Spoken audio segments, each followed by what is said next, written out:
Hello, I'm Kyle Elford, and this is RealStats with MiRealSource. And in this, I'll basically be giving you a quick rundown on market stats for the MLS as a whole and individual counties. And along with that, I'll give you some information on market trends coming up for 2021 and why people are deciding to move up north. So, with that, let's get right into it. January started off strong for the housing market with healthy buyer demand and strong market fundamentals. A robust increase in housing starts in December points to an active year for new construction, but higher material costs, especially lumber, and a limited supply of buildables will temper the number of new units. From this time a year ago, closed sales have increased 7.8% for residential homes and 0.3% for condo homes. Pending sales increased 4.5% for residential homes and 10.9% for condo homes. Inventory decreased 63% for residential homes and 49.4% for condo homes. The median sales price increased 17% to $206,000 for residential homes and 6.4% to $175,000 for condo homes. Month's supply of inventory decreased 64.7% for residential homes and 48.6% for condo homes. Now for some of the stats for a few of the counties. In Macomb County, for residential, pending sales are up 13.1%, closed sales are up 12.8%, inventory has decreased 63.8%, and median sales are up 16.7% to $210,000. For condos, pending sales are up 15.2%, closed sales are down 6.5%, inventory has decreased 53.3%, and median sales are up 8.6% to $152,000. In St. Clair County, for residential, pending sales are up 25.7%, closed sales are up 12.8%, inventory has decreased 57.3%, and median sales are up 6.3% to $169,900. Now for condos, pending sales are up 1,150%. Closed sales are up 91.7%. Inventory has decreased 51.4%, and median sales are down 45.2% to $62,500. In Oakland County, for residential, pending sales are up 2.8%. Closed sales are up 8.1%. Inventory has decreased 70.9%. And median sales are up 12.1% to $285,000. For condos, pending sales are up 12.2%. Closed sales are down 0.5%.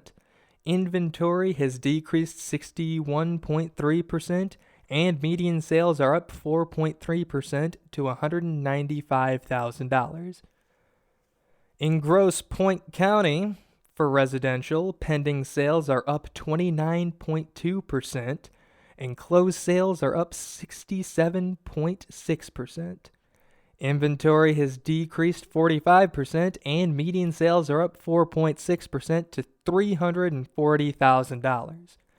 For condos, pending sales are down 83.3%, and closed sales are up from 0 closed to 1 whole condo closed. So that's neat.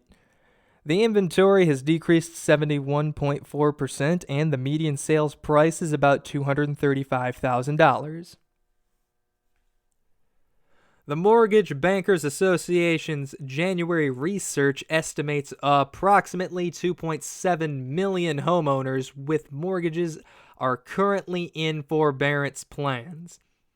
Some of these homes may eventually come to market, but given the strong appreciation in most market segments in recent years, these eventual home sales are likely to be mostly traditional sellers. However, a modest increase in short sales and foreclosures at some point this year would not be surprising. So, according to the Detroit News, real estate is booming in northern Michigan.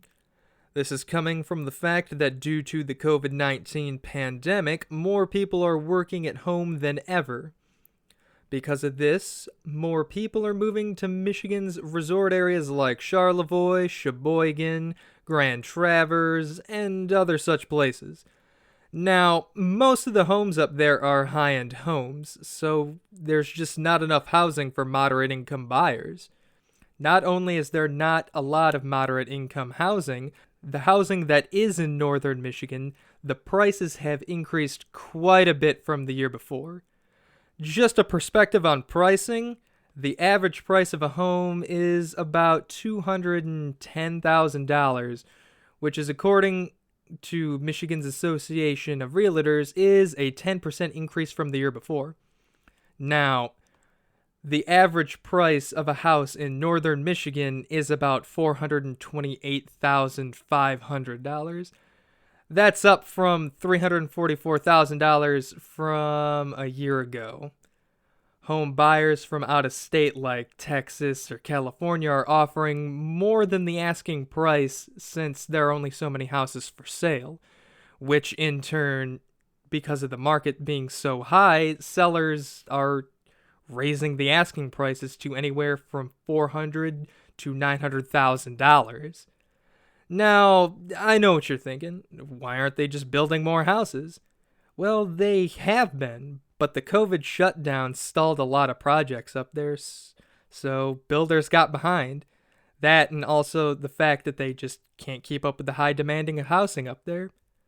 Not only that, but the housing being built for moderate income buyers isn't much of a priority at the moment because builders can't make enough money to subside the rising construction costs, as the average price of lumber alone is increased 170%. If you're interested in more of this, the full article, you can check it out on DetroitNews.com. So, real estate pros have picked out some of the things that they believe are going to be the biggest housing issues in 2021 in Realtor Magazine, and I'm going to go over it with you all. Think of it as a sort of Cliff Notes version. So if you're interested in the full article, you can check it out at magazine.realtor. With that being said, the first thing is an inventory shortage. About 84% of the real estate pros have stated that the inventory was lower than they expected at the end of the year. In fact, according to the National Association of Realtors, the inventory was down 22% in November than it was the year prior. Another thing is about 50% of the real estate professionals thought that the distribution of vaccines will encourage sellers to list their houses, which could keep the market highly competitive. The third thing is that some think the end of forbearance and the stimulus plans could cause an increase in foreclosures. Around 97% state that the low interest rates will massively increase buyer demand. Some also seem to think that some employers could end up doing a permanent shift to working remotely.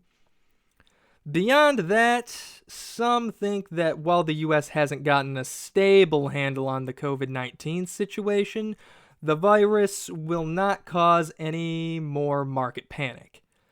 Lastly, affordability could be an issue, mainly being that down payments could be a big obstacle to home ownership. And that's about it on that front. Like I said before, if you're interested in the full article, you can check it out at magazine.realtor.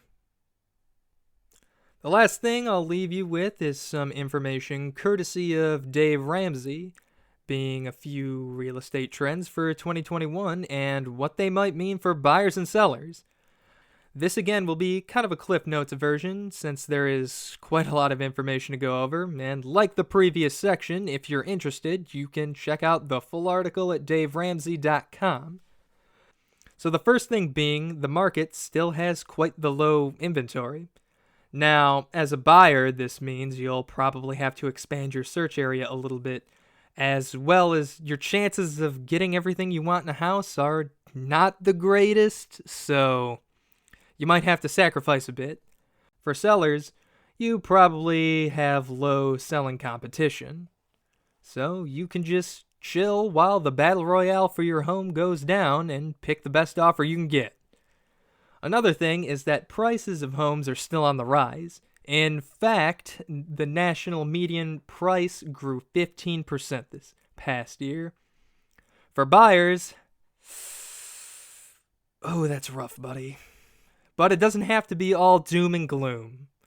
At least one thing you can do is look at the 15-year fixed rate mortgage, since that's overall the lowest cost home loan that you can get without having to deal with interest fees and such. As a seller, well, you can just kick back and wait for that nice profit to roll in from the hefty price of housing. One last thing is that mortgage interest rates are still kind of low. As a buyer, that's pretty neat. But just because it's got low interest rates doesn't mean you could just chuck money at whatever. Low interest rates on a house that you can't afford is still a terrible idea. As a seller, like before, buyers are more motivated to purchase with lower interest rates. But if the interest rates go up, your home might be on the market a little longer than you anticipated. And like before, if you're interested, the full article can be read at daveramsey.com. Well, that's pretty much it. I hope you guys found this helpful and entertaining. This has been RealStats with MiRealSource, and I'll see you guys next time.